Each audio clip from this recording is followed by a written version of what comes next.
श्री राम राम रघुनंदन राम राम। श्री राम राम भरतग्रज राम राम। श्री राम राम रणकर्कश राम राम। श्री राम राम शरणं भो राम राम। माता रामौ च पिता रामचंद्र। स्वामी रामौ च सखा रामचंद्र। सर्वस्व में दयालु रामचंद्रौ। न अन्यम जाने न जाने न जाने। रामो राजमणि सदा विजयते। रामं रमेशं भजे। रामेणाभिहिता निशाचरचमौ। रामाय तस्मै नमः। रामात् नास्ति परायणं परतरम्। रामस्य दासोऽहम्। रामे चित्तलया सदा भवतु। भो मे राम उद्धारय। राम रामेति रामेति रमे रामे मनोरमे। सहस्रनाम ततुल्यम् श्रीराम नामं वरानने। अतुलित बलधामं हेमशैलाभदेहं। दनुजवन कृशानां ज्ञानिनाम् अग्रगण्यं। सकलगुणनिधानां वानराणामधीशम्। रघुपति प्रियभक्तं वातजातं नमामि। बंशी विभूषितकरा नवनीत डाबा। पीताम्बरारुणबिं फलाधरोष्ठात्। पूर्णेन्दु सुन्दरमुखारविन्दनेत्रात्। कृष्णापरं किमपि तत्त्वम् अहं न जाने। कृष्णापरं किमपि तत्त्वम् अहं न जाने। सीताराम समारम्भां नाथयामुन्मध्यमाम्। सीताराम समारम्भां नाथयामुन्मध्यमाम्। अस्मदाचार्यपर्यन्तां वन्दे गुरुपरम्पराम्। अस्मदाचार्यपर्यन्तां वन्दे गुरुपरम्पराम्। भगवान् पिता रात्रे। भगवान् पिता रात्रे। शरदेन्दुफुल्लमल्लिका। वीक्षरन्तुं मनश्चक्रे। वीक्षरन्तुं मनश्चक्रे। योगमायामुपाश्रिता योगमायामुपाश्रिता भगवान् पिता रात्रे।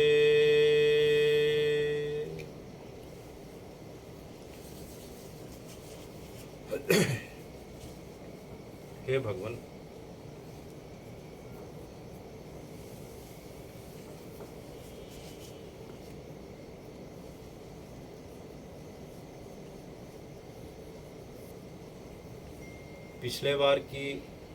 पिछले सत्र की कथाओं में हमने रामचंद्र जी ने जब वनवास को धारण किया था तो अपने अनुज लखन और अपनी भार्या श्री जानकी जी के साथ वे अयोध्या जी से करीब करीब 240 किलोमीटर की दूरी पर स्थित जो राम जी की अत्यंत प्रिय तप स्थली मानी जाती है, जिसे चित्रकूट के नाम से जाना जाता है, उस जगह पे राम जी पहुंचने वाले हैं। और चित्रकूट की सीमा में पहुंचने के पूर्व जो है, राम जी वाल्मीकि जी के आश्रम में पहुंचते हैं। वाल्मीकि जी राम जी के आगमन की प्रतीक्षा में अनेक वर्षों से तप में लीन रहते हैं।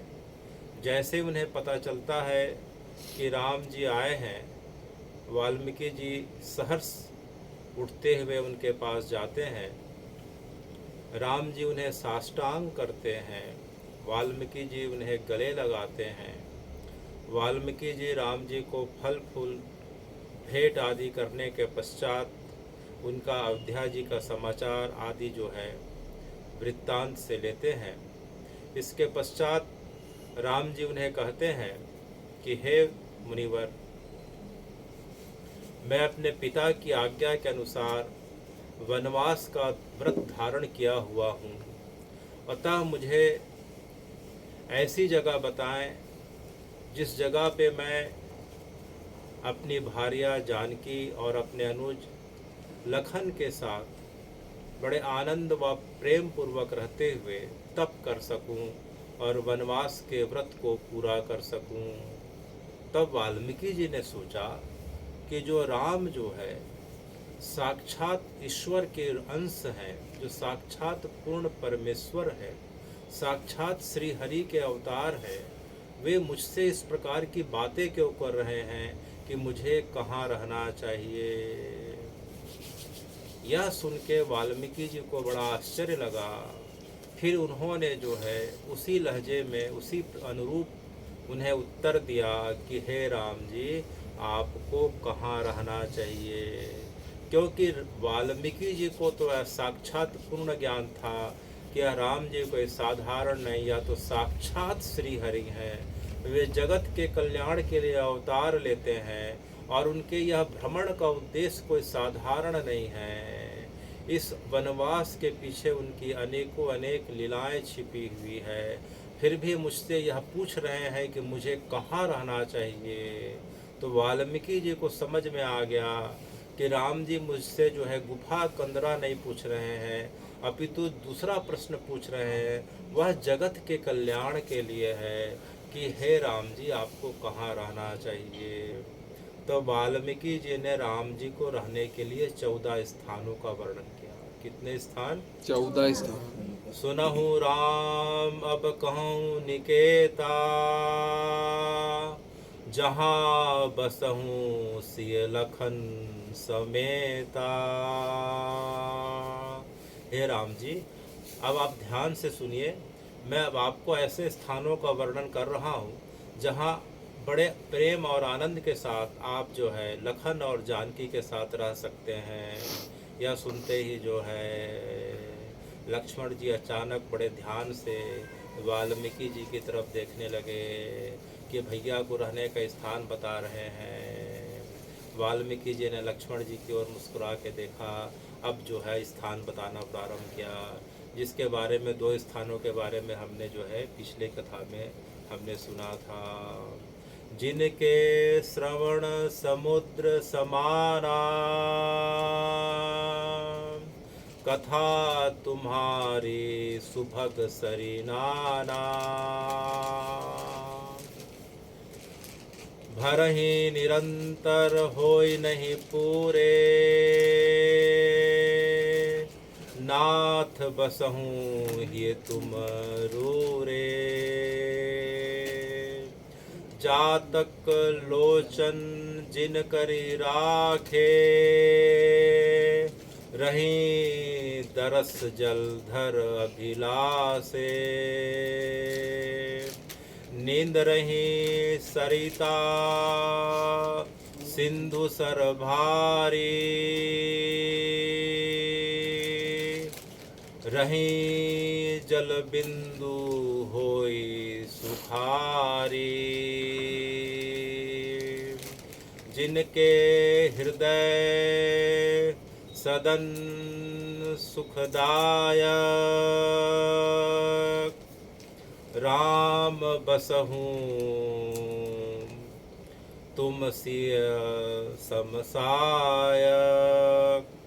तो हमने पिछले बार की कथा में सुना था कि वाल्मीकि जी बताते हैं कि हे राम जी, जिनके कान अर्थात श्रवण अर्थात कान जो हैं आपकी कथाओं को सुनते सुनते अघाते नहीं हैं, जिनके कान के माध्यम से जब आपकी कथा जाती है तो उनके मन कभी तृप्त नहीं होते हैं, और कान बार बार जो हैं यह सुनने को उतावले होकर बार बार जो है जिह्वा के माध्यम से पुकारते हैं कि और कथा हो, और कथा सुनाओ, मुझे राम जी के बारे में और बताओ।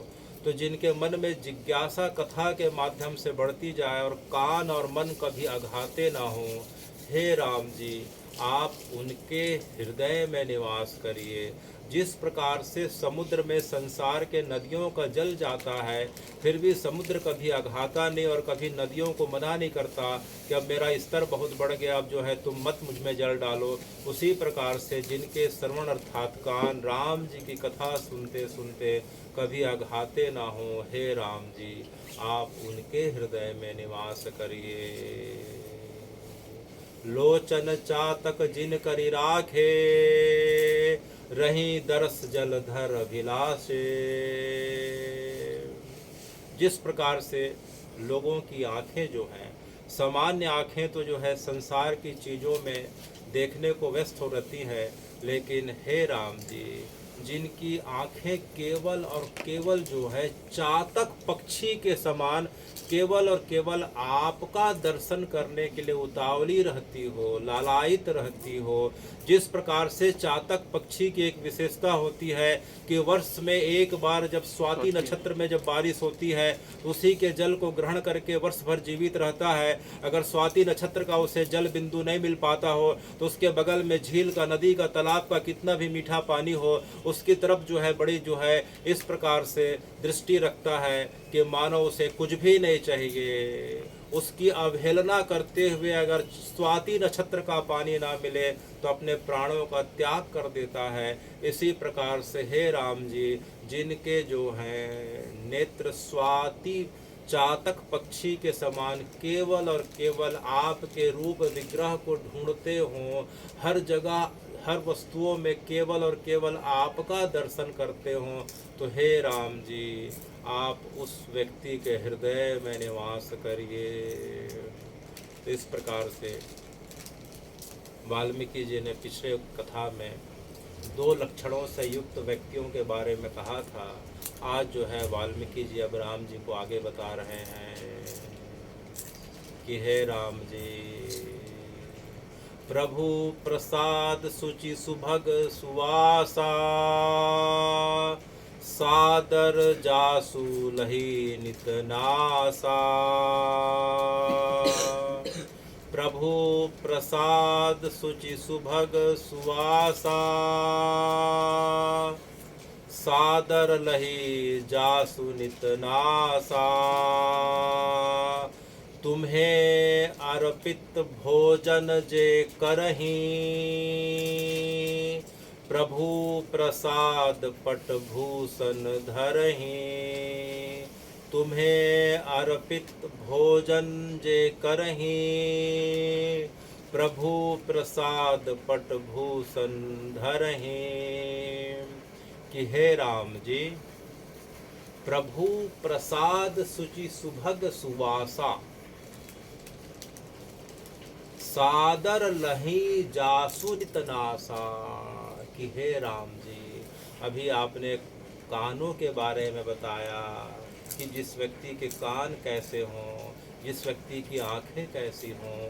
अब जो है हम देख रहे हैं कि हे राम जी, जिस व्यक्ति की जो नाक है, नसिकाएं हैं, केवल और केवल आपको अर्पित भोग और महाप्रसाद की सुगंध को पाने के लिए जिसकी नाकें हर समय लालायित रहती हों, जहाँ भगवान को प्रसाद लगा है, भोग लगा है, उस महाप्रसाद की सुगंध आते ही जिसकी नसिकाएं उसे पाने के लिए ललायित हो उठती हों, और उसे पाते पाते व्यक्ति का हृदय मन अत्यंत प्रसन्नता के साथ खिल उठता हो।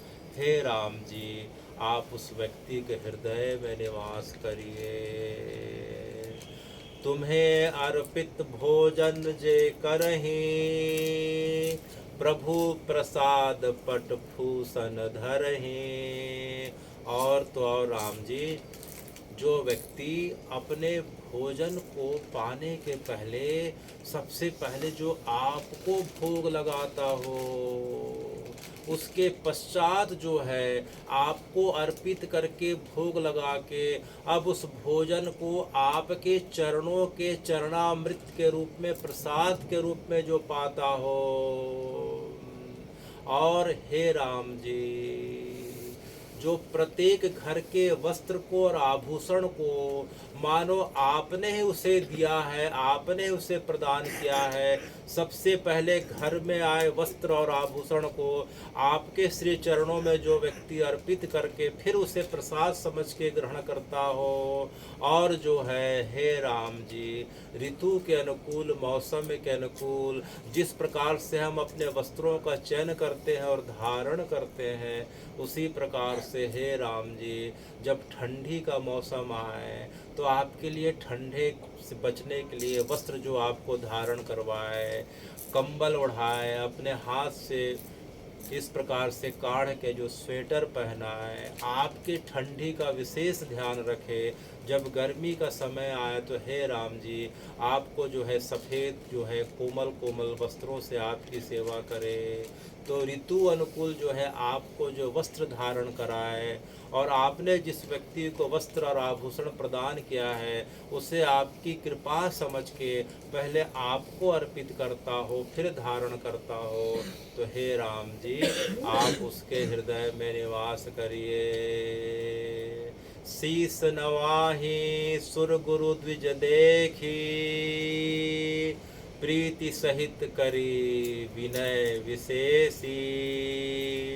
सिर नवाहि सुर गुरु द्विज देखी, प्रीति समेत करी विनय विशेषी। कर करहि नित राम पद पूजा,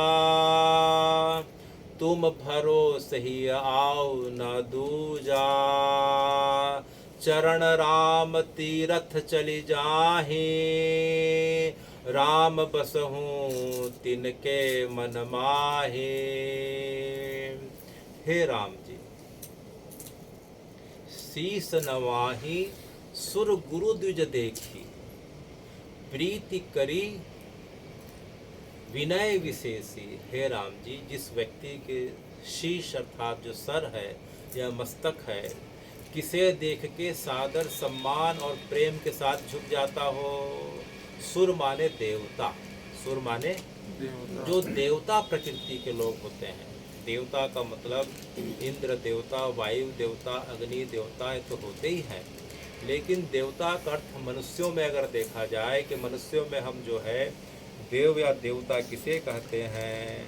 हम देवता की श्रेणी में उसे रख सकते हैं, हमारे परिवार में, हमारे समाज में, आस पड़ोस में, संबंधियों में, मित्रों में, परिचितों में। हे भगवान, जो हमारे लिए, समाज के लिए और जगत के लिए केवल देने का कार्य करते हो। किसका कार्य करते हो? देने का कार्य करते हो। जैसे हमारे माता पिता, और जिनके मन में हमसे कुछ पाने की इच्छा नहीं रहती हो, वे जो हैं देवता के तुल्य माने गए हैं। तो हमारे माता पिता हो गए, हमारे हित चाहने वाले लोग हो गए, गौ माता हो गई, यह नदी हो गई, यह सागर हो गया, यह पक्षी हो गए, ये पेड़ हो गए। पेड़ हमसे केवल और केवल हमारे लिए देने का कार्य करते हैं। उल्टा हमारे छोड़े गए कार्बन डाइऑक्साइड अर्थात जहर को खुद स्वीकार करके उसके बदले में प्राणवायु तुल्य अमृत तुल्य ऑक्सीजन प्रदान करते हैं। उसी प्रकार से गौ माता जो है हमारे लिए शरीर के साथ भी और शरीर के बाद में भी गौ माता केवल हमारे लिए देने का कार्य करती हैं।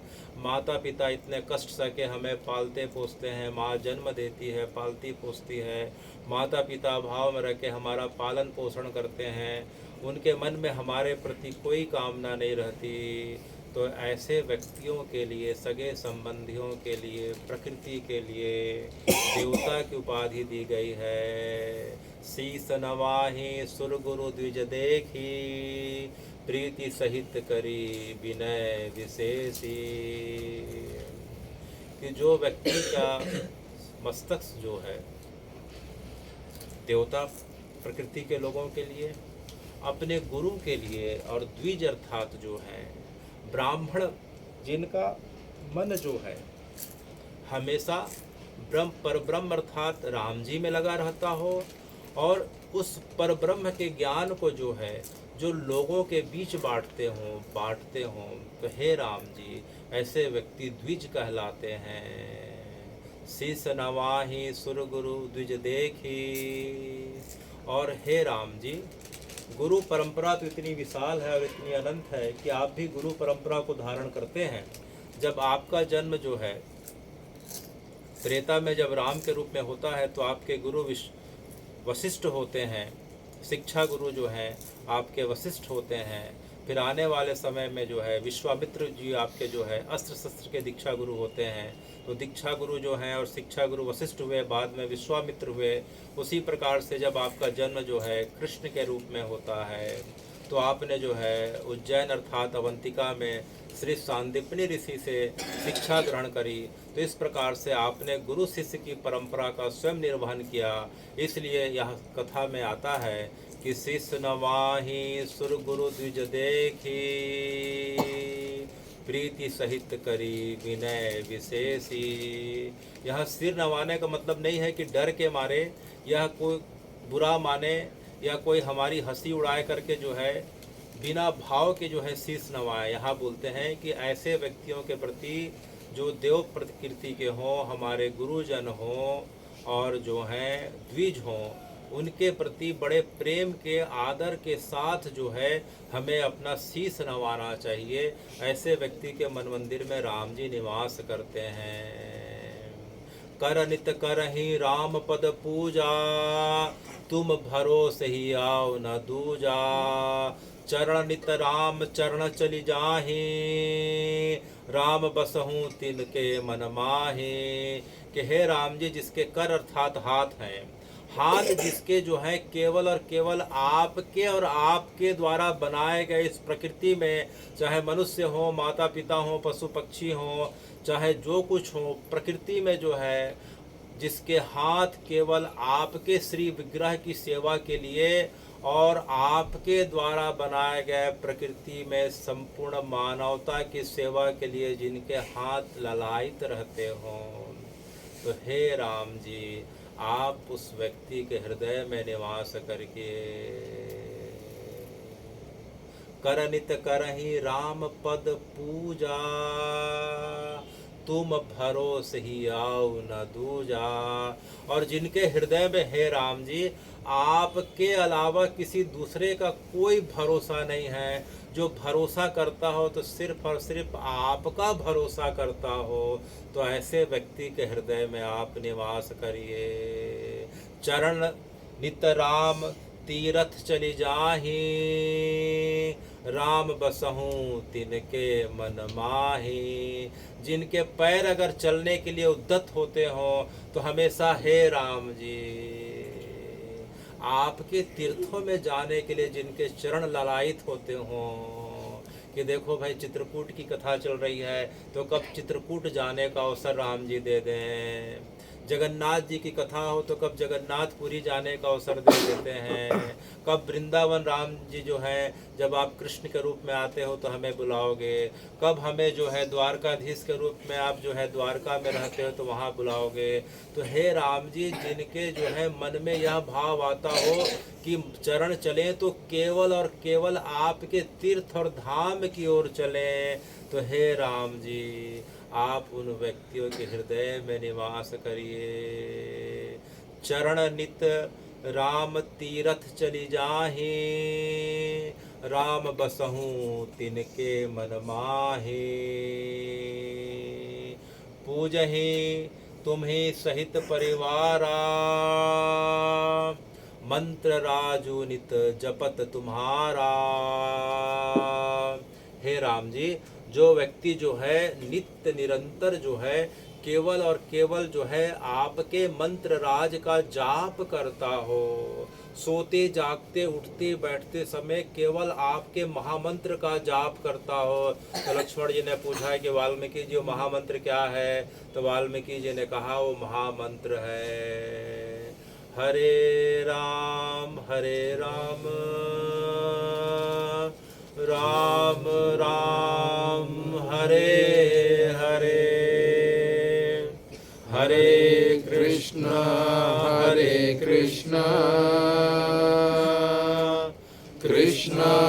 कृष्ण हरे हरे।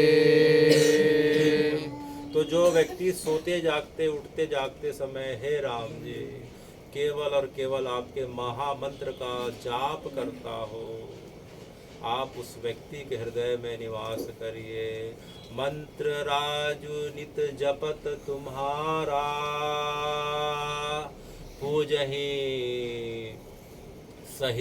पूजहि परिवार सहित तुम्हारा। कि हे राम जी, जो आपके मंत्र राज का हर समय निरंतर जाप करता हो और अपने परिवार जनों के साथ, मित्र जनों के साथ, इष्ट जनों के साथ आपकी ही पूजा स्मरण को अपनाता हो, उस पद्धति को अपनाता हो, तो हे राम जी आप उसके हृदय में निवास करिए। यहाँ एक बड़ी विशिष्ट बात समझ में आ रही है। राम जी किस व्यक्ति के हृदय में निवास कर रहे हैं? मंत्र राज निच जपहि तुम्हारा, पूजहि तुम्हि सहित परिवारा। यहाँ जो है पूजा भी हो रही है उस व्यक्ति के द्वारा, तो किसकी हो रही है? राम जी की, और उस परंपरा की पूजा हो रही है जिसे हम सनातन की परंपरा कर रहे हैं। और वो व्यक्ति नाम भी किसका ले रहा है? तो राम कृष्ण का नाम ले रहा है। तो हे वाल्मीकि जी, आप हमें बता रहे हैं कि जिस परंपरा में राम कृष्ण भगवती महादेव के नाम का अगर मंत्र राज के रूप में नाम ना लिया जाता हो, उसके बदले जो है विभिन्न प्रकार के स्वरूपों का, विग्रहों का इस प्रकार से धारण करके, स्थापित करके उनका नाम और मंत्र का जाप कराया जाता हो, तो उस परंपरा से हमें बचना चाहिए। क्यों? क्योंकि यहाँ स्पष्ट संदेश दे रहे हैं कि राम जी किसके हृदय में निवास कर रहे हैं? मंत्र राजो निज जपहि तुम्हारा। और वो मंत्र क्या है? हरे राम हरे कृष्ण। तो बहुत सारे इस प्रकार के वर्तमान में ऐसे ऐसे आ गए हैं कि जहाँ राम जी के, भगवती महादेव कृष्ण के अलावा बाकी चीज़ों का प्रचलन बढ़ते जा रहा है। उनके विग्रह, उनके मूर्ति, उनके जो है पद्धति को हटा के स्वयं की पद्धति अपनाई जा रही है। तो ऐसे व्यक्तियों से सावधान रहने के लिए तुलसीदास जी कह रहे हैं, क्योंकि ऐसे जगह पे फिर राम जी का वास नहीं रहता है। क्योंकि हमने अभी सुन रहे हैं कि राम जी कहाँ निवास करते हैं? तो मंत्र राज निज जपहि तुम्हारा, पूजहि तुम्ही सहित परिवारा। अच्छा, इसके पश्चात जो बताते हैं, पूजा तर्पण करहि विधि नाना, पूजहि विप्र देहि बहुविधि दाना। पूजा तर्पण करहि विधि नाना, विप्र जेवाहि देहु बहुदाना। तुम ते अधिक गुरहि जिय जानी,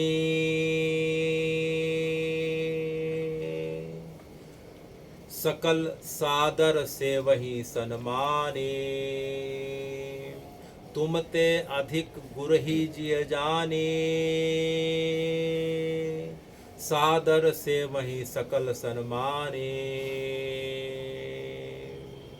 सब कर मांगू एक फल, राम चरण रति हो। तिनके मन मंदिर बसहूँ, श्री रघुनाथ दो।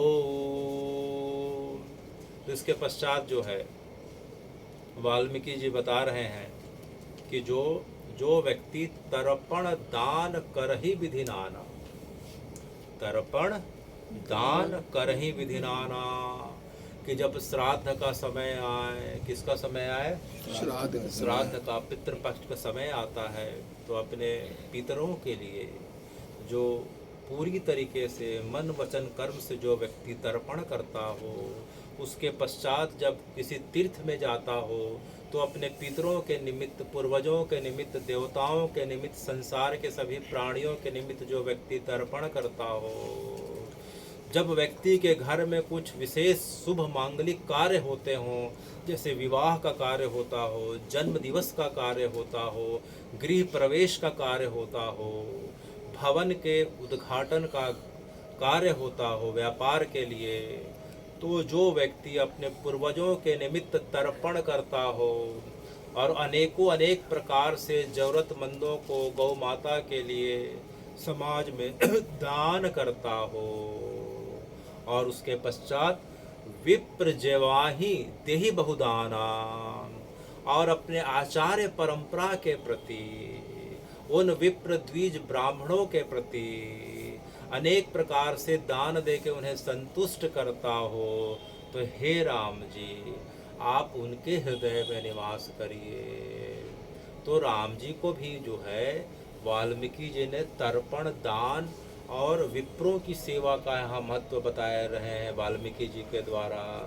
तो राम जी ने भी, जैसे ही राम जी को पता चला कि पिताजी नहीं रहे चित्रकूट में भरत जी के द्वारा, तो सबसे पहले राम जी ने चित्रकूट में, हम राम घाट जाते हैं तो देखते हैं राम घाट में जहाँ पश्चिमी और मंदाकिनी नदी का संगम है, उस जगह पे राम जी ने पहला पितरों के प्रति, अपने पिता के प्रति तर्पण किया था। उसके पश्चात गया जी में किए, उसके पश्चात पुष्कर में करे, जहाँ जहाँ तीर्थों में राम जी जाते हैं अपने पूर्वजों के निमित्त, पिताजी के निमित्त जो है तर्पण करते हैं। तो इस प्रकार से तर्पण की महिमा राम जी ने वाल्मीकि जी के माध्यम से हमें बताई है, इसलिए तर्पण हमें जो है कभी ना भूलना चाहिए। वर्तमान में सिर्फ सनातन की परंपरा को मानने वाले लोगों और परिवार और समाज के बीच तर्पण की परंपरा है, लेकिन बहुत सारी परंपराएं जो हैं सनातन को जो छोड़ रहे हैं, उसमें तर्पण को किसी कारण से निषेध किया जा रहा है। ऐसी परंपरा में जो है राम जी निवास नहीं करते हैं। राम जी तभी निवास करते हैं हमारे हृदय में, घर परिवार में, जहाँ तर्पण दान बहुविधि करहि विप्र जेवाहि बहुविधि देहि। तो इस प्रकार से तर्पण करना, पूजन करना और दान करना।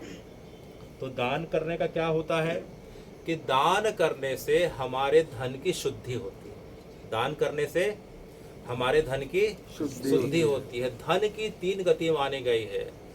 धन धन्य प्रथम गति जेहि, तुलसीदास जी बताते हैं उत्तरकांड में कि जो है धन की जो है पहली गति सबसे अच्छी गति मानी गई, वह है दान।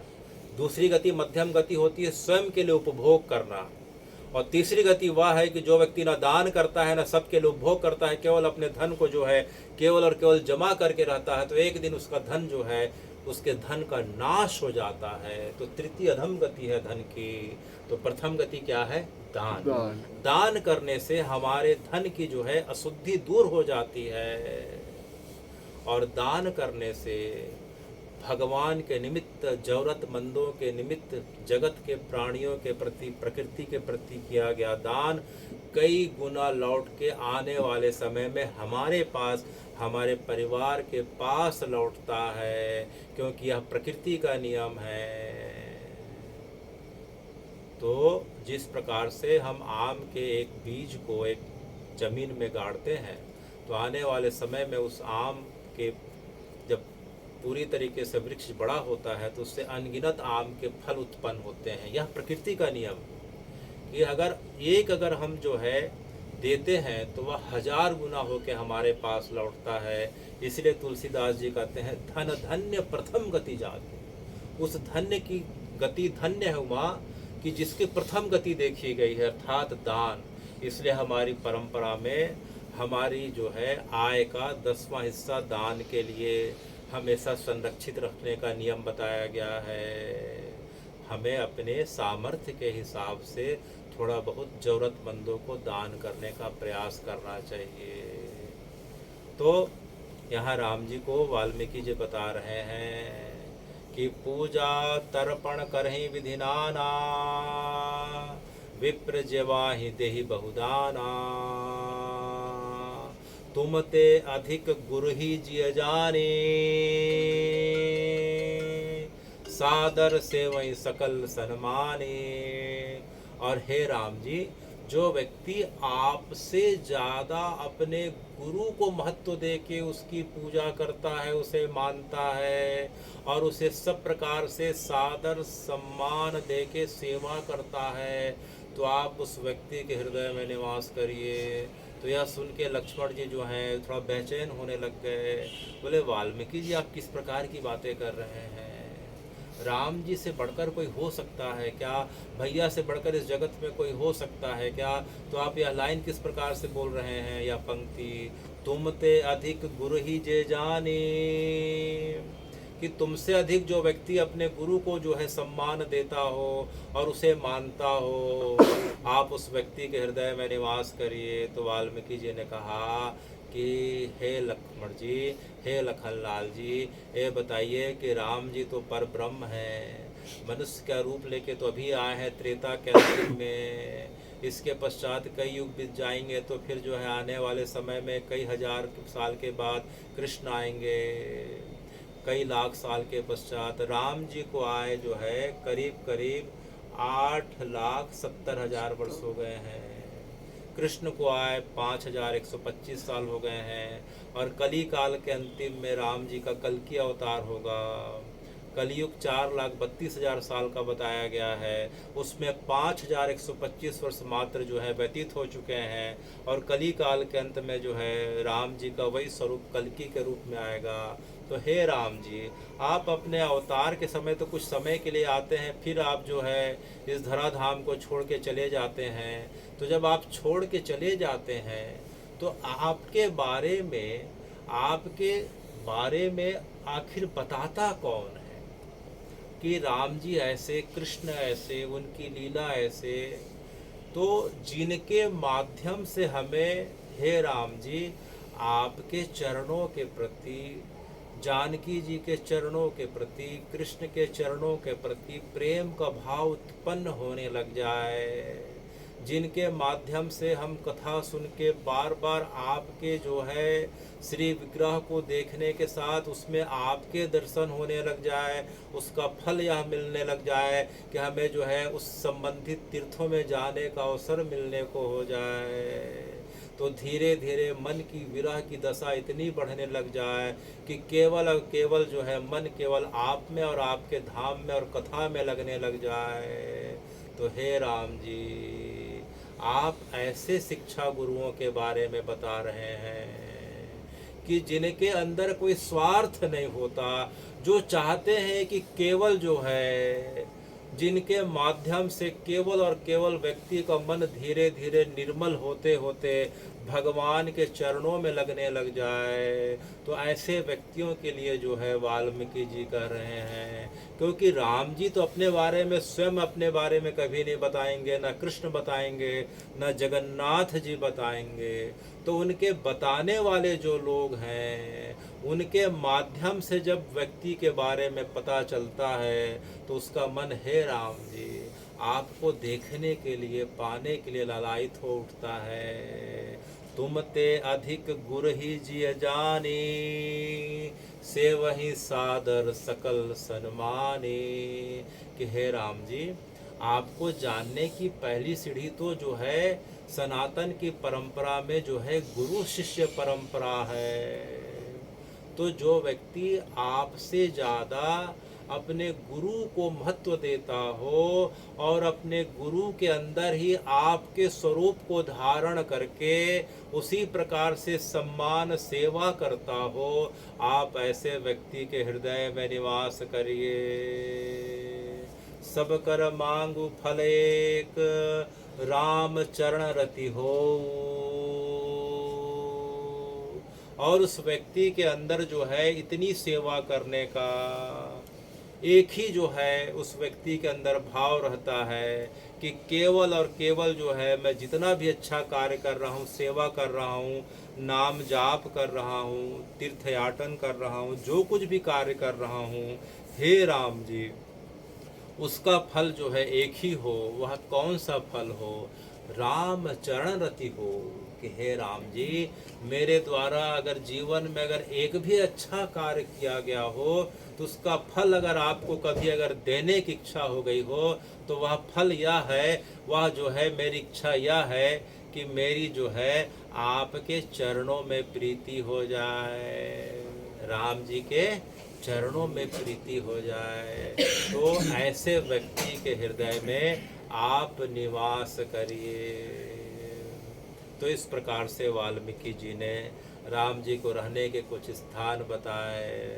तो उसी जो है तब राम जी को स्थान बता के उन्होंने अंत में क्या कहा, चित्रकूट गिरि करहु निवासु, जहाँ सब विधि सुभग सुवासु। कि हे राम जी, थोड़ा दूर में आप आगे जाएंगे तो चित्रकूट नाम की जगह पड़ती है। उस चित्रकूट नाम की जगह पे जो है चित्रकूट गिरि करहो निवासु, चित्रकूट में जो है अनेकों अनेक पहाड़ पर्वत हैं। आप किसी एक पहाड़ पे, पर्वत पे जाके निवास कर सकते हैं। वहाँ आपके लिए सभी प्रकार की सुविधा होगी। तो किस प्रकार की सुविधा होगी? शैल सुहावन कानन चारु, करी केहरी मृग बिहग बिहारू। जिस प्रकार से आपको वनवास में सुविधा चाहिए, पहाड़ चाहिए, जंगल चाहिए, क्योंकि पहाड़ जंगल से ही आपको जो है पेट के, उदर के भरण पोषण के लिए कंदमूल की प्राप्ति होगी, वहीं छाया मिलेगा। पहाड़ की गुफा के अंदर आप जो है निवास कर सकते हैं। बारिश में गुफा आपका आश्रय बन जाएगी, बाकी समय आप पर्णकुटी बना के बाहर रह सकते हैं। तो जो है पहाड़ है, गिरी है, कंदरा है, अच्छा।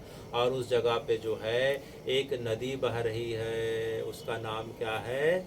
मंदाकिनी, मंदाकिनी गंगा।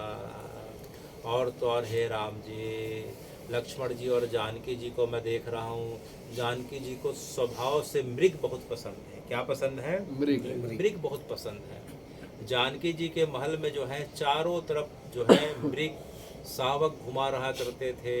जानकी जी छोटे से जो है हिरण को और हिरण के बच्चों को देख के जो है ताली बजा के हंसा करती थी।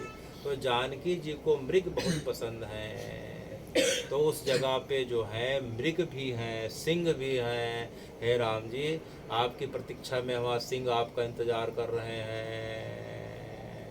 और जो हैं अनेकों अनेक पक्षियों की विहार स्थली है वह चित्रकूट, तो वहाँ सभी प्रकार से आपकी सुविधा है। तो आप जो है चित्रकूट गिरि करहु निवासो। तो इस प्रकार से राम जी जो है चित्रकूट की ओर अब प्रस्थान करने लग जाते हैं। तो हे राम जी,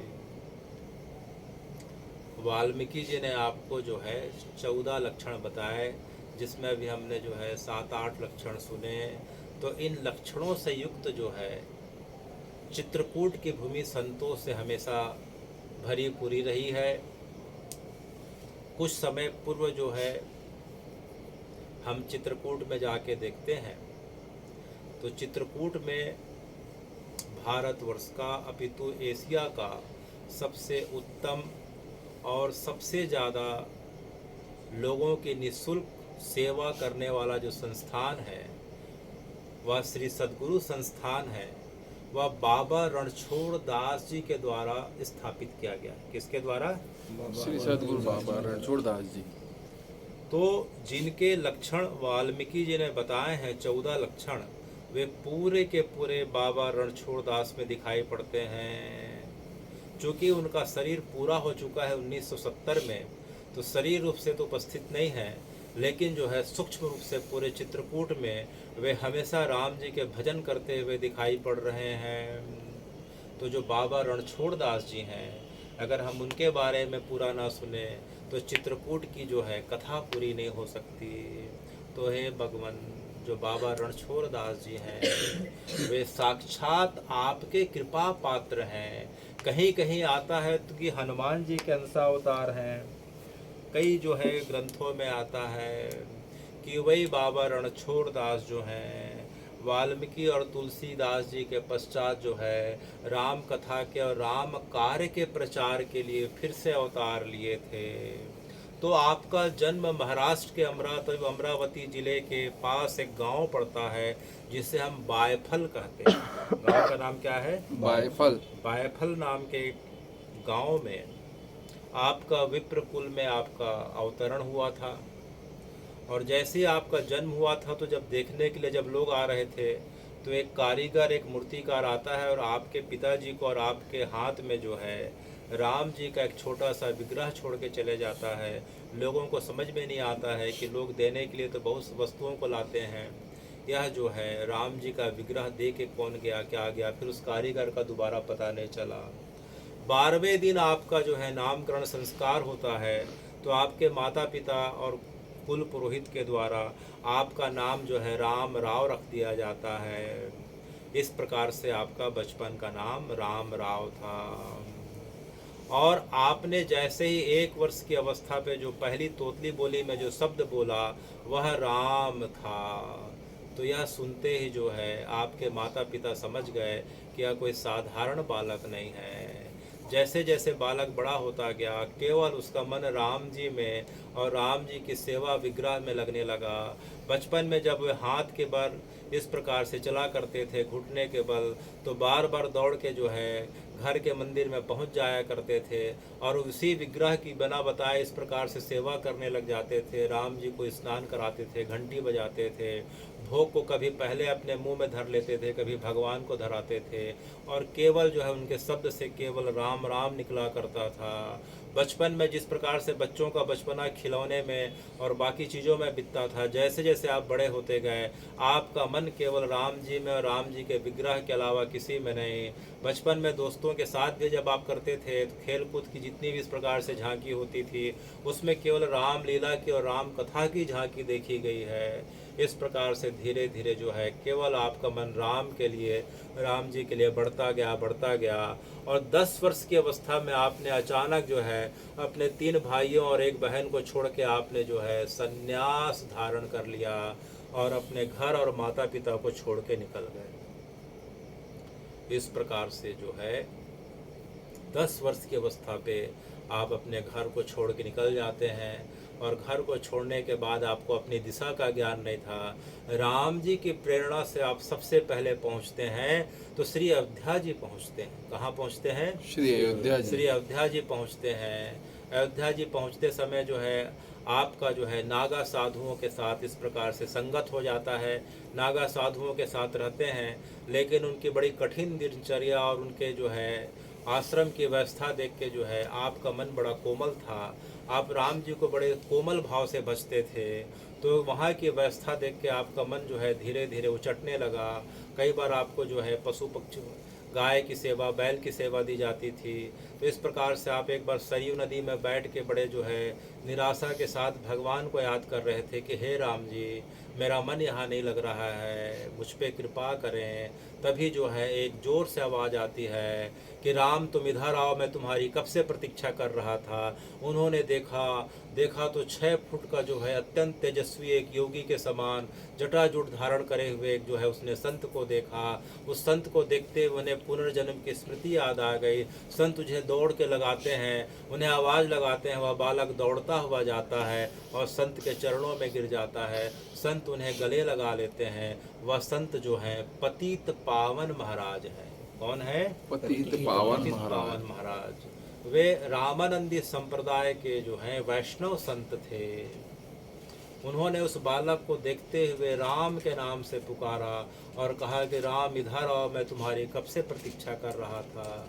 तब से जो है राम को उन्होंने स्वीकार कर लिया और आने वाले समय में अपने आश्रम में ले जाके उन्होंने जो है मंत्र दीक्षा दी और उनका नया नामकरण कर दिया कि आज से तुम्हारा जो है अब सन्यास का नाम होगा रणछोड़ दास। क्या नाम होगा? रणछोड़ दास। तो इस प्रकार से उनका नामकरण जो है श्री पतित पावन महाराज के द्वारा किया गया। उसके पश्चात उन्होंने अपने आश्रम में उन्हें जो है अनेक प्रकार की विद्याओं का अध्ययन के लिए उन्हें इस प्रकार से तैयार किया। तो ज्ञान, भक्ति, अनेक प्रकार के भाष्य, सूत्र, वेदों की उन्होंने जो है अपने कम समय में उन्होंने विद्या अध्ययन किया और साथ में उन्होंने कई भाषाओं का उन्होंने जो है ज्ञान प्राप्त किया। उसमें प्रमुख रूप से गुजराती भाषा, बंगाली भाषा, मैथिली भाषा, पाली भाषा, संस्कृत की भाषा, अनेक भाषाओं को उन्होंने ज्ञान प्राप्त किया। फिर गुरु जी की आज्ञा हुई कि अब तुम जो है देशाटन अर्थात जो है भारत भ्रमण करके अपने अनुभवों का और विस्तार करो और अपने अनुभवों से लोगों का कल्याण करो। तो इस प्रकार से भारत भ्रमण करते करते हुए दक्षिण जाते हैं। दक्षिण में एक प्रसिद्ध मंदिर में एक बार रात को विश्राम करे रहते हैं कि वहाँ जो है एक तांत्रिक जो है योगिनी आती है। उसके संकल्प में यह था कि जो है आखिरवा संकल्प यह था कि कोई नौजवान युवक की अगर देवी को अगर बलि चढ़ा देगी तो उसके संकल्प की सिद्धि प्राप्त हो जाएगी और उसे जो है सब सिद्धियां मिल जाएगी। तभी वह देखती है कि एक नवयुवक बालक जिसके 32 प्रकार के लक्षण दिखाई पड़ रहे हैं, वह बालक लेटा हुआ है। तो उसने क्या किया कि उसने जो है तंत्र का एक काला धागा, एक रेशम का धागा उसके अंगूठे में बांध दिया और वहाँ से जाके देवी की प्रतिमा के पास बैठ के जो है अपनी सिद्धि करने लगी, हवन करने लगी। इतने में जो है उनके गुरु पतित पावन महाराज उनके सामने प्रकट हो जाते हैं और उसे जोर से हिला के कहते हैं, अरे तू अभी तक सो रहा है, देख तेरा जो है इस प्रकार से वह योगिनी तेरा अब करने वाली है, जल्दी उठ और रेशम की डोरी को अपने पैर से हटा और दूसरे में बांध।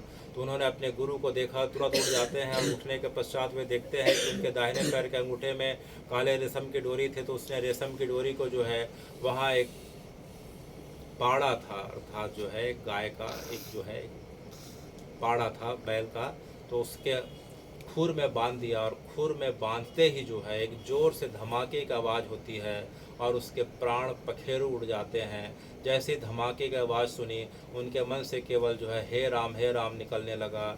लेकिन यह देख के कि मेरे बदले किसी दूसरे की जान चले गई है, किसी जो है निर्दोष पशु की जान चले गए है, उनका मन बड़ा व्यथित हो गया। तो स्वप्न में उनके गुरु ने उन्हें जो है पुनः आदेश दे के समझाया कि इस पाड़े की जो है अंतिम समय का वक्त आ गया था और अंतिम समय में तुमने इसे जो महामंत्र प्रदान किया, जो तारक मंत्र प्रदान किया, राम राम को तारक मंत्र कहा जाता है। महामंत्र जो जपत महेशु काशी मुक्ति हेतु उपदेशो, कि जिस महामंत्र को, तारक मंत्र को जो है रणछोड़दास, जिसको अनंत काल से महादेव के द्वारा काशी में मणिकर्णिका घाट में मृत लोगों के कान में प्रदान करके उसे जो है साक्षात शिवलोक भेजा जा रहा है, उस मंत्र को तूने उस पाड़े को प्रदान किया है। अब उसकी जो है दुर्गति नहीं, केवल तेरे माध्यम से सदगति होगी। देख ऊपर की ओर देख। तो जैसे रणछोड़दास जी ने ऊपर देखा कि अब पाड़ा का शरीर जो है एक देव ऋषि के समान बदल के अब विमान में आगे साकेत की ओर जा रहा था, तब उन्हें यह समझ में आया कि गुरु के प्रति अनन्य निष्ठा का और उस महामंत्र राम का कितना महत्व है। तब से उनके मन में केवल राम राम राम के अलावा कुछ दूसरा सूझता नहीं था। गुरु जी के माध्यम से उन्होंने आज एक बहुत बड़ा जो है चमत्कार देखा कि राम बोले नहीं कि जो है पाड़ा सा शरीर जो है देवताओं का शरीर लेके अब जो है कहाँ जा रहा है, साकेत जा रहा है। महामंत्र जो जपत महेशु, जिस महामंत्र को अर्थात राम राम को महेश अर्थात शंकर जी रात दिन जप कर रहे हैं। महामंत्र जो जपत महेशु, काशी मुक्ति हेतु उपदेशु, और काशी में रह के जो है, बनारस में रह के, मणिकर्णिका घाट में रह के लोगों को अनंत काल से मुक्ति प्रदान कर रहे हैं। वह महामंत्र क्या है? राम राम राम राम। तो इस प्रकार से अब दक्षिण से अब धीरे धीरे वे आते हैं और आने के पश्चात जो है अपने गुरु के पास पुनः आते हैं। गुरु देख के पुनः मुस्कुराते हैं, तो भैया उस दिन तुम डर गए थे क्या, ऐसा करके। तो अपने गुरु में के प्रति जो है इस प्रकार से कृतज्ञता अर्पित करते हुए उन्होंने कहा कि हे भगवान, मैंने भगवान को तो अभी तक देखा नहीं, लेकिन जिनके माध्यम से मैं जो है भगवान को देख पा रहा हूँ वह आप हैं। तो गुरु के सानिध्य में और कुछ समय तक रहते हैं। अब जो है गुरु जी उन्हें कहाँ भेजते हैं? तिब्बत भेजते हैं। कहाँ भेजते हैं? तिब्बत भेजते हैं। देखो, तिब्बत में जाना और उन लामाओं से मिलना, उन लामाओं के पास भी बड़ी विशेष प्रकार की शक्तियाँ होती हैं। उन शक्तियों से तुम्हें प्रभावित नहीं होना है, बस देख के आना है और उन्हें प्रणाम करके आना है, क्योंकि जो है इस जगत में अनेकों अनेक प्रकार की भगवान की शक्तियाँ अनेक लोगों के पास इस प्रकार से व्याप्त हैं। तो तुम्हें सब प्रकार की शक्तियों का अनुभव करना है, देखना है, लेकिन प्रभावित नहीं होना है। तो वे तिब्बत जाते हैं। तिब्बत में एक मठ में रुकते हैं। वे मठ के लामा उसकी ज्ञान, विद्वता और विनम्रता से बहुत प्रभावित होते हैं और उसके पश्चात एक दिन बोलते हैं कि आप जो है कुछ जानने की इच्छा रखते हैं। बोले हाँ, मैं कुछ जानना चाहता हूँ। तो बोले देखो, हमारे जो है लामाओं में अनेकों अनेक प्रकार की सिद्धियाँ होती हैं, मैं तुम्हें एक छोटी सी सिद्धि दिखाता हूँ। तो वे जो है मठ में बैठ जाते हैं। मठ में बैठने के पश्चात जो है एक वाद्य यंत्र रहता है, वायलिन प्रकार का, उसे बजाना चालू करते हैं। उनके अगल बगल वाले ढोलक में थाप देने लग जाते हैं। वहाँ सैकड़ों उनके साधु संत रहते हैं जिन्हें लामा कहते हैं। जैसे ही वाद्य यंत्र बजना चालू होता है, अचानक जो है वहाँ का वातावरण परिवर्तित होने लग जाता है। सब जोर जोर से सिसकी भर के रोने लग जाते हैं। अचानक माहौल इतना जो है शांत हो जाता है, सब सिसकियाँ भर के रोने लग गए। आधा घंटे तक रोने का क्रम चला। इसके पश्चात उन्होंने जो है रणछोड़दास जी की ओर देखा। रणछोड़दास जी का मन भी बदल गया था, उनके आँख में भी आंसू आ गए थे। तब उन्होंने दूसरा तान छेड़ा। देखते देखते लोग जो है पेट को पकड़ पकड़ के हंसने लग जाते हैं। जो व्यक्ति सब रो रहे थे अब जो है पेट पकड़ पकड़ के हंसने लग जाते हैं। रणछोड़दास जी भी हंसने लग जाते हैं। अब उन्होंने तीसरा तान छेड़ा। अब जो रो रहे थे, हंस रहे थे, अब देखते हैं कि हवा में कई फुट ऊपर उठ के जो है सब नृत्य करने लग गए। हवा में ऊपर उठ के नृत्य करने लग गए। तो यह देख के रणछोड़दास जी जो है बड़े आश्चर्यचकित हो जाते हैं। वहाँ के लामा के प्रमुख ने कहा कि इसके आगे की और सिद्धि अगर जाननी है तो आपको कुछ दिन और रुकना होगा और जो है हमारी परंपरा को स्वीकार करना होगा। लेकिन उन्होंने कहा कि इतनी सिद्धि मैंने देख लिया, आपका बहुत बहुत धन्यवाद। इसके पश्चात वह पुनः वापस आ जाते हैं। इसके पश्चात हे भगवान अपने गुरु जी के पास जाते हैं। उनके मन में संसार में इन सब चमत्कार और इन सिद्धियों से जो है मन अब धीरे धीरे हटने लगा। और गुरु जी से पूछते हैं कि हे भगवान आखिर मेरा जन्म जो है जिस राम के कारण हुआ था, वह राम कब मिलेंगे और कहाँ मिलेंगे? वह राम कब मिलेंगे, और कहाँ कहाँ मिलेंगे? मिलेंगे? तब उनके गुरुजी ने कहा, चित्रकूट गिरि करहु निवासु, जहाँ सब विधि होई सुबासु, शैल सुहावन कानन चारु, करी केहरी मृग बिखग विचारु। तो अपनी गुरु की आज्ञा पाके कि हे रणछोड़दास, जीवन का पहला और अंतिम उद्देश्य केवल और केवल राम की प्राप्ति होना चाहिए। तो गुरुजी राम जी बड़े सहज सरल रूप से और अत्यंत शीघ्र रूप से कहाँ मिलते हैं? यह मानव जीवन तो जो है बड़ी कठिनाई से मिलता है, और मिलने के पश्चात भी राम में मन नहीं लगता।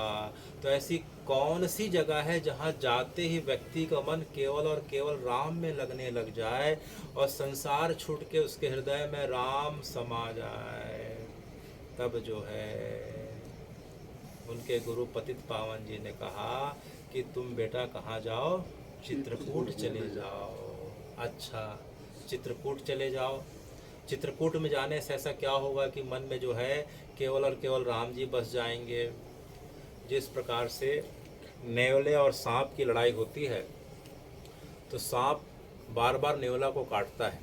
तो जैसे सांप जब नेवला को काटता है तो नेवला जंगल की ओर भाग जाता है, और जंगल में एक विशेष प्रकार की जड़ी बूटी रहती है, उसे वो पहचानता है नेवला, और सूंघ के आता है, और सूंघते उसका जहर खत्म हो जाता है, और पुनः आके सांप से लड़ने लग जाता है। बार बार सांप काटता है, बार बार जंगल जाता है, जड़ी बूटी को सूंघता है, पुनः जो है जहर उतर जाता है, पुनः सांप से लड़ जाता है। उसी प्रकार से हे राम जी, हम इस संसार सागर में रह रहे हैं।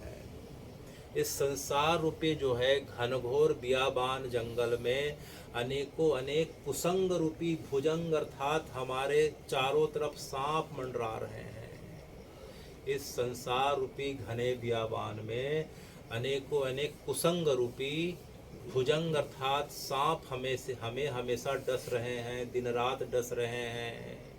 आँखों के माध्यम से, विचारों के माध्यम से, मन के माध्यम से, कार्यों के माध्यम से, कुसंग के माध्यम से इस बियाबान संसार वन में अनेकों अनेक जो है कुसंग रूपी भुजंग डस रहे हैं। तो हम जो हैं नेवले हैं। कौन है?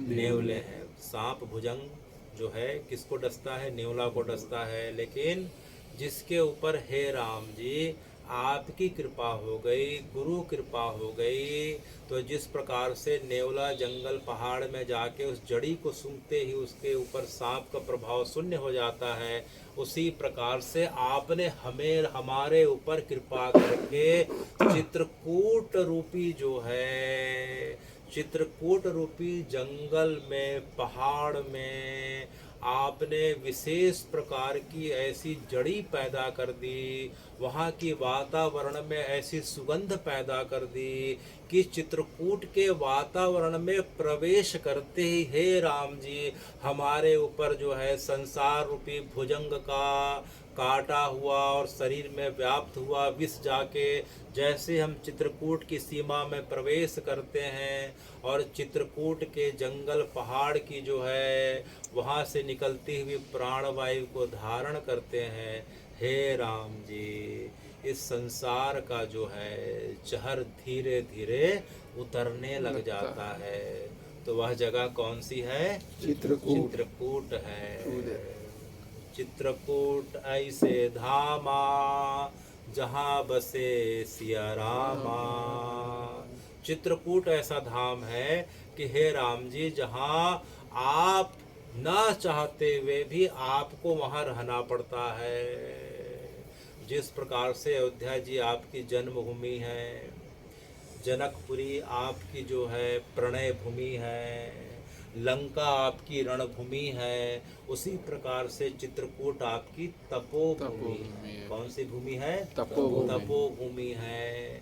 जिस जगह पे आके आपने भक्ति ज्ञान वैराग्य तीनों को धारण किया और अनेकों अनेक प्रकार की सिद्धियां पाई। और हमने पिछले बार की कथा में सुना था कि हे राम जी, आपने जो है अपने पूरे जीवन काल में केवल एक जगह पे महाराज किया जानकी जी के साथ। वह कौन सी जगह है? चित्रकूट। अभी तक हमने सुना था कि जो है कृष्ण ने महाराज किया था वृंदावन में। तो कृष्ण ने तो केवल एक महाराज किया है, लेकिन राम जी ने 999 महाराज कहाँ करे हैं? चित्रकूट में करे हैं।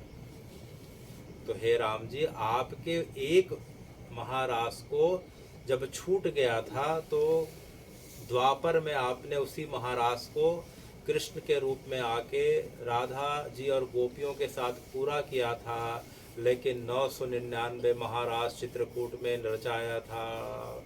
वहाँ जानकी जी के रोम से असक उनकी गोपियाँ सखियों के रूप में प्रकट हो गईं।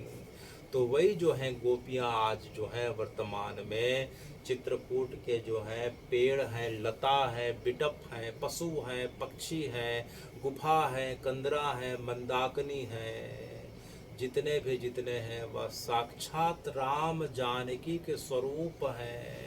और यह मंदाकिनी जो बह रही हैं, हे राम जी, वह आपका जो है विगलित स्वरूप है। कौन सा स्वरूप? विगलित स्वरूप। जब राम जी अत्यंत जो है जगत के कल्याण के लिए जब तप कर रहे थे तो उनके आँख के अश्रु की धारा टपक पड़ी, वह मंदाकिनी में मिल गई। तब से लेके आज तक वह मंदाकिनी साक्षात राम स्वरूप हो गई है। तो मंदाकिनी में स्नान और कामदगिरी पर्वत की परिक्रमा केवल और केवल जो व्यक्ति कर लेता है, हे राम जी, आप उसकी सभी मनोकामनाओं को जगत की पूरी करते हुए आखिरी में जो है उसे अपने चरणों की भक्ति प्रदान कर देते हैं। मंदाकिनी गंगा में स्नान और कामदगिरी की परिक्रमा। क्या क्या? मंदाकिनी में स्नान, कामदगिरी की परिक्रमा। तो जिस प्रकार से हे राम जी, आप जब द्वापर में आए थे तो हमने सुना था कि गिरिराज जो हैं आपके स्वरूप हैं, यमुना जी कृष्ण का जो है विगलित स्वरूप है। उसी प्रकार से यह पूरा का पूरा जो चित्रकूट है मानो वृंदावन है। पूरा का पूरा चित्रकूट मानो वृंदावन है। और चित्रकूट में जो स्थित कामदगिरी हैं वे साक्षात गिरिराज हैं। गिरिराज ही कामदगिरी हैं और कामदगिरी ही गिरिराज हैं। और जो यमुना जी हैं वो साक्षात मंदाकिनी हैं, या मंदाकिनी ही यमुना जी हैं। जिस प्रकार से कृष्ण को या कृष्ण की भक्ति पाना हो तो हमें ब्रजमंडल जाना पड़ता है, वृंदावन बरसाने गोकुल नंदगांव जाना पड़ता है, उसी प्रकार से राम जी की भक्ति अत्यंत कम समय में और निर्मल मन के साथ अगर पाना हो तो हमें कहाँ जाना चाहिए? श्री चित्रकूट जाना चाहिए।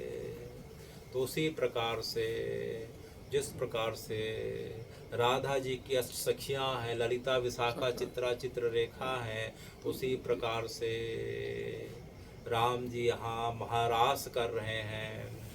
तो द्वापर में हे कृष्ण आप जो हैं वेणु धारण कर रहे हैं, लेकिन त्रेता में जब राम के रूप में आके यहाँ महारास कर रहे हैं स्फटिक शिला के पास में, मंदाकिनी गंगा के बगल में स्फटिक शिला दिखाई पड़ रही है जो रात को भी चमकती रहती है।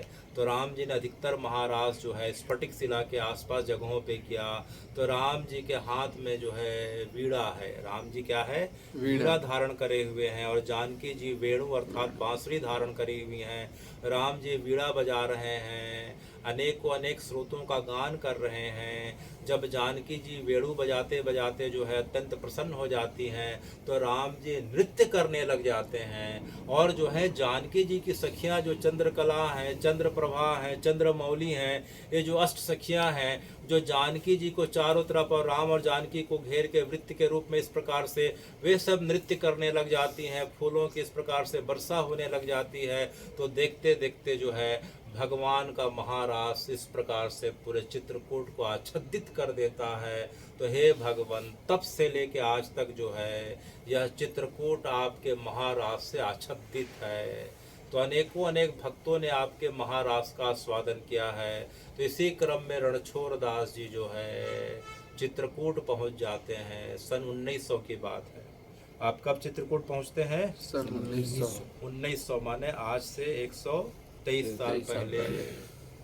तो चित्रकूट पहुंचते हैं। तो चित्रकूट से 15 किलोमीटर की दूरी पे जो है सबसे पहले एक पंपासर नाम की जगह है। उस जगह पे आपने 12 वर्षों तक काफ़ी उग्र तपस्या करी। इतनी उग्र तपस्या करी, बिना अन्न जल के तपस्या करी, एक पैर पे खड़े होकर तपस्या करी, कभी पेड़ के सूखे पत्ते खा के, कभी मंदाकिनी के जल को पी के, इस प्रकार से 12 वर्षों की जो है आपने उग्र तपस्या करी। उसके पश्चात जो है चित्रकूट से हम देखते हैं 15 किलोमीटर की दूरी पे एक जगह दिखाई पड़ रही है जहाँ अत्रि अनसुईया का आश्रम है। उसी जगह से मंदाकिनी गंगा का प्रागट्य हुआ है। तो अत्रि अनसुईया आश्रम के थोड़ा सा आगे जाते हैं तो एक छोटी सी गुफा दिखाई पड़ रही है। उस छोटी सी गुफा में जो है बाबा रणछोड़ दास जी ने वहाँ जाके साधना प्रारंभ करी।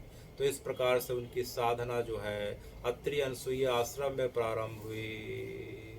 जब वो साधना करते थे, सवेरे रात भर साधना करने के पश्चात सवेरे 9-10 बजे बाहर निकलते थे, तो उनका एक ही कार्य रहता था कि अत्रि अनसुईया आश्रम में जितने भी साधु रहते थे उनकी सेवा और भोजन की व्यवस्था करना।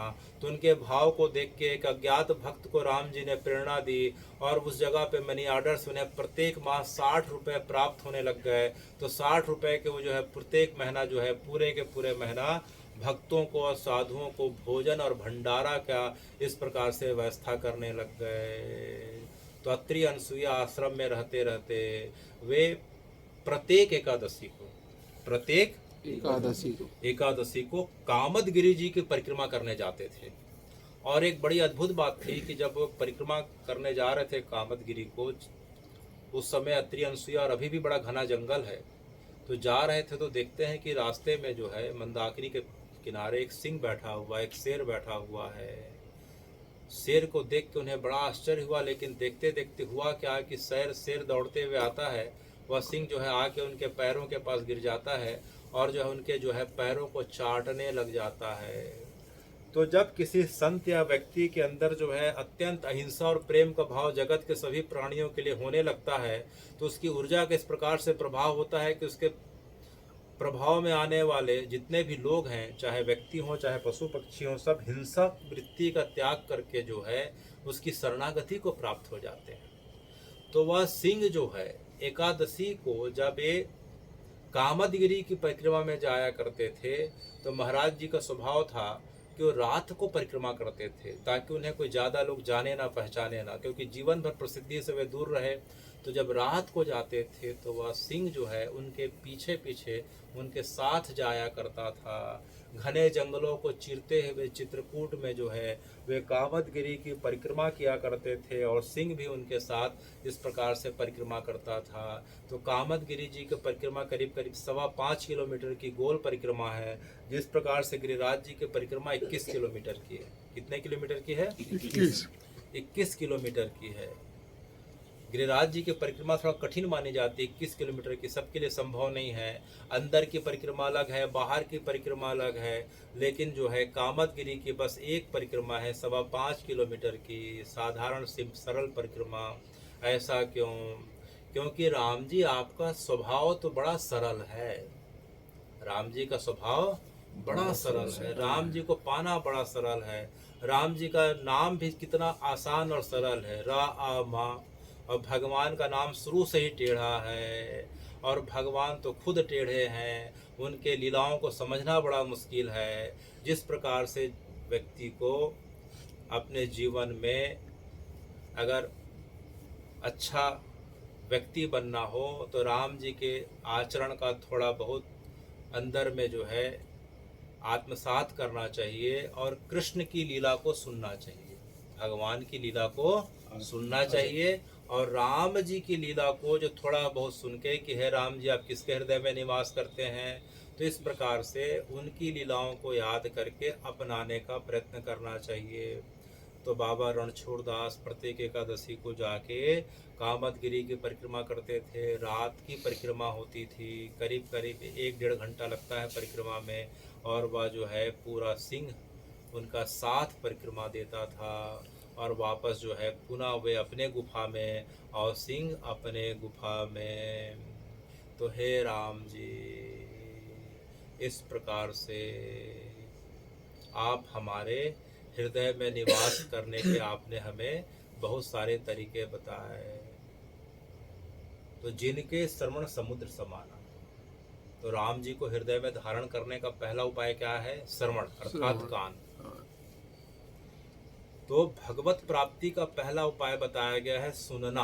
क्या बताया गया है? सुनना। सुनने के बजाय कोई व्यक्ति पढ़ने लग जाता है, देखने लग जाता है, तो कई बार जो है ग्रंथों की बात वल्गु वाक्य रहती है, ग्रंथ के वाक्य बड़े गंभीर रहते हैं, तो साधारण बुद्धि से समझ नहीं आ सकता, क्योंकि भगवान अलौकिक हैं, भगवान की लीलाएं अलौकिक हैं। उन अलौकिक भगवान की असाधारण लीलाओं को जिस गुरु परंपरा के माध्यम से लिखा गया है, वे गुरु भी साक्षात जो है भगवत स्वरूप बताए गए हैं। वेद व्यास जी भी साक्षात कृष्ण जी के अवतार बताए गए हैं, वाल्मीकि जी भी साक्षात भगवत स्वरूप बताए गए हैं। तो उस असाधारण भगवान की अलौकिक कथा को लिखने वाले असाधारण हमारे गुरु परंपरा के जितने भी लोग हैं, उन्होंने जिस परंपरा को धारण करके जो भगवान की कथा लिखी है, उस कथा को केवल गुरु शिष्य परंपरा के माध्यम से पहले सुनना चाहिए। सुनने के बाद उस कथा के बारे में हमें समझ आती है। अगर हम सीधे पढ़ने लग जाएं तो बहुत सारे श्लोकों के और चौपाइयों के प्रति मन में दुराग्रह का भाव आने लगता है। जैसे रामचरितमानस पढ़ते हैं तो सबके मन में एक ही चौपाई आती है और दूसरी चौपाई आ ही नहीं सकती, और राम जी के प्रति और जो है तुलसीदास जी के प्रति दुराग्रह का भाव हो जाता है। ढोल गंवार शूद्र पशु नारी, ये सब तारण के अधिकारी। जैसे ही पढ़ेंगे सबके मन में कि तुलसीदास जी हाँ है, आपने जो है महिलाओं के लिए और बाकी के लिए क्या क्या लिख दिया। लेकिन यह बात पूरी तरीके से सत्य नहीं है। तारण का अर्थ होता है शिक्षा देना। तारण का अर्थ क्या होता है? शिक्षा देना। जब तुलसीदास जी ने रामचरितमानस की रचना करी, उस समय भारतवर्ष में आक्रांताओं का राज हुआ करता था। तुलसीदास जी के समय अकबर हुआ करते थे। उस समय पूरा भारतवर्ष आक्रांताओं से पूरा भरा हुआ था। बड़ी मुश्किल से लोग अपनी जान बचा के अपनी जो है परंपरा की रक्षा कर पा रहे थे। ऐसे समय स्त्रियों की बड़ी दुर्दशा थी। हमारी परंपरा में, सनातन के परंपरा में मैत्री हुई, गार्गी हुई, विशाला हुई, अनेकों अनेक विदुषी महिलाएं हुई, जिन्होंने वेद शास्त्रों का अध्ययन करके जो है अनेक परंपरा के ऋषियों को हराया और बराबरी का दर्जा पाया। लेकिन आक्रांताओं के आक्रमण के कारण महिलाओं की दशा इतनी खराब हो गई थी, उन्हें केवल भोग की वस्तु समझ के केवल शोषण किया जा रहा था। उनकी शिक्षा दीक्षा खत्म हो गई थी। केवल घर के काल कोठरी में बंद करके, केवल उन्हें संतान उत्पत्ति की मशीन समझ के केवल जो है उन्हें इस प्रकार से पीसा जा रहा था। तो तुलसीदास जी ने उस समय की व्यवस्था को देख के ढोल गंवार शूद्र पशु नारी कि इन सब को जो है सबसे पहले शिक्षा देनी चाहिए। ढोल बजाने वाले व्यक्ति को गंवार उसको बोलते हैं जिसे परंपरा का, सभ्य तरीकों का, रीति रिवाजों का ज्ञान नहीं है। कैसे उठना चाहिए, कैसे बैठना चाहिए, कैसे खाना चाहिए, कैसे परंपराएं की चीज़ों को करना चाहिए। जैसे हम बहुत सारी चीज़ों के मामले में अगर हमें परंपरा की चीज़ों के बारे में पता नहीं तो हम खुद गंवार हैं। खाना कैसे खाना चाहिए, खाना हमेशा बैठ के खाना चाहिए। भोजन कैसे करना चाहिए? बैठ के, जूते चप्पल उतार के, भगवान को पहले जो है भोग लगा के, या अगर घर बाहर में है तो मानसिक रूप से भगवान को भोजन अर्पित करके करना चाहिए। ये परंपरा है। अगर हम नहीं कर पा रहे हैं तो जो है हम सभ्य नहीं असभ्य हो गए और परंपरा के हिसाब से गंवार हो गए। सवेरे उठ के क्या करना चाहिए, कैसे करना चाहिए, दिन भर की जो दिनचर्या है जो धारण करता है वह सनातन की परंपरा के हिसाब से सभ्य कहलाता है। जो इसके विपरीत आचरण करता है वो गंवार कहलाता है। तो गुरु शिष्य परंपरा का मतलब यह होता है कि गुरु शिष्य परंपरा के माध्यम से शास्त्रों की बात, ग्रंथों की बात हमारे कर्ण रंध्रों के माध्यम से जब अंदर जाती है तो इनके गुण रहस्य हमारे अंदर प्रकट होने लगते हैं। तब उसका वास्तविक अर्थ प्रकट होता है। तब हमारा उस परंपरा के प्रति, उस इष्ट के प्रति भाव उत्पन्न होने लगता है। इसीलिए यहाँ जो है वाल्मीकि जी कह रहे हैं कि जिनके श्रवण समुद्र समाना, कथा तुम्हारी सुबह सरिनाना, लोचन चातक भरहि नहीं निरंतर होई पूरे, नाथ हृदय बसों गृह पूरे। कि जो है जिनके श्रवण समुद्र के समान, तो भगवान के चरणों की भक्ति पाने का पहला जो है उपाय क्या है? श्रवण भक्ति। श्रीमद् भागवत जी में भी यही बताया गया है। प्रहलाद को जो है नारद जी ने जो है भगवान के नौधा भक्ति का जो है उपदेश दिया, तो पहला क्या है? स्वर्णम। तो पहले स्वर्णम, उसके बाद कीर्तनम। पहले जब तक हम स्मरण करने का जो है हमें वो नहीं मिलेगा, तब तक जो है भगवान के प्रति भाव नहीं होगा और कीर्तन और भजन में भाव उत्पन्न नहीं हो सकता। तो पहले हमें जो है भगवान का जो है श्रवण करना चाहिए। और श्रवण किस नाम का करना चाहिए? महामंत्र जो जपत महेशु, काशी मुक्ति हेतु उपदेशु। हरे राम राम राम हरे हरे, हरे कृष्ण कृष्ण कृष्ण हरे हरे, हरे राम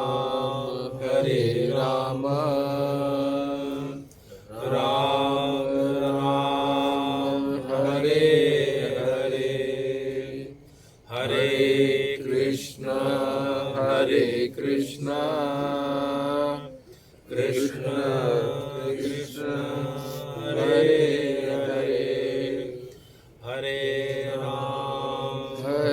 राम राम राम हरे हरे, हरे कृष्ण कृष्ण कृष्ण हरे